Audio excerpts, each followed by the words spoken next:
बहुत पुरानी बात है। एक प्रसिद्ध ऋषि गुरुकुल में बालकों को शिक्षा प्रदान किया करते थे।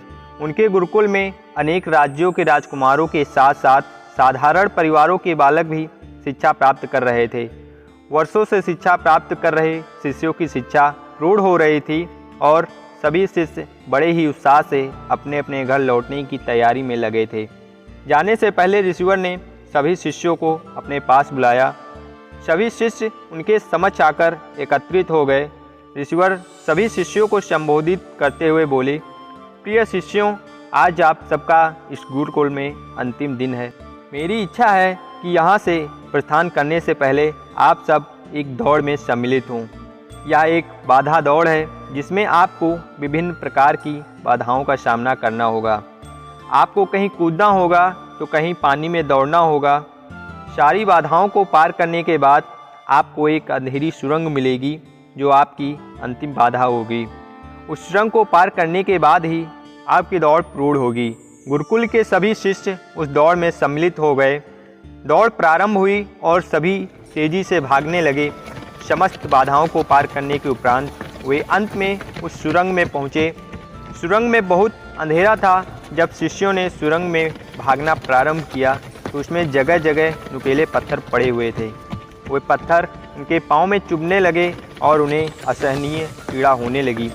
लेकिन जैसे तैसे दौड़ समाप्त कर वो सभी शिष्य वापस ऋषिवर के पास एकत्रित हो गए।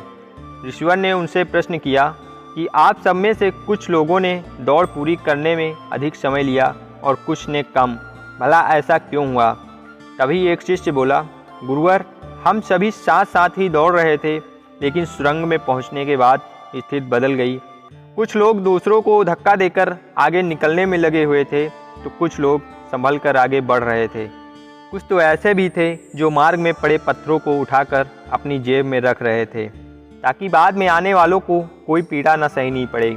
इसलिए सबने अलग अलग समय पर दौड़ पूरी की। पूरी बात सुनने के बाद ऋषिवर ने आदेश दिया, ठीक है, अब वे लोग सामने आए जिन्होंने मार्ग में पत्थर उठाए थे। आदेश सुनने के बाद वो शिष्य सामने आ गए, अपनी जेबों से पत्थर निकालने लगे। लेकिन उन्होंने देखा कि जिसे वे पत्थर समझ रहे थे वास्तव में वो पत्थर नहीं बल्कि बहुमूल्य हीरे थे। यह देख सभी शिष्य आश्चर्यचकित होकर गुरु की ओर देखने लगे। तभी ऋषिवर बोले, इन हीरों को मैंने ही सुरंग में डाला था। ये हीरे उन शिष्यों को मेरा पुरस्कार है जिन्होंने दूसरों के बारे में सोचा।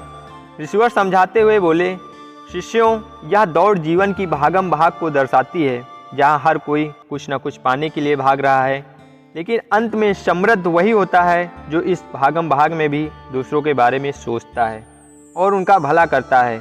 जाते जाते ये बात गांठ बांध लेना कि जीवन में सफलता की इमारत खड़ी करते समय उसमें परोपकार की ईंट लगाना ना भूलना, क्योंकि अंत में वही आपकी सबसे अनमोल जमा पूंजी होगी। तो दोस्तों, वीडियो कैसी लगी? वीडियो अगर पसंद आए तो वीडियो को लाइक करके चैनल को सब्सक्राइब जरूर कर दीजिएगा।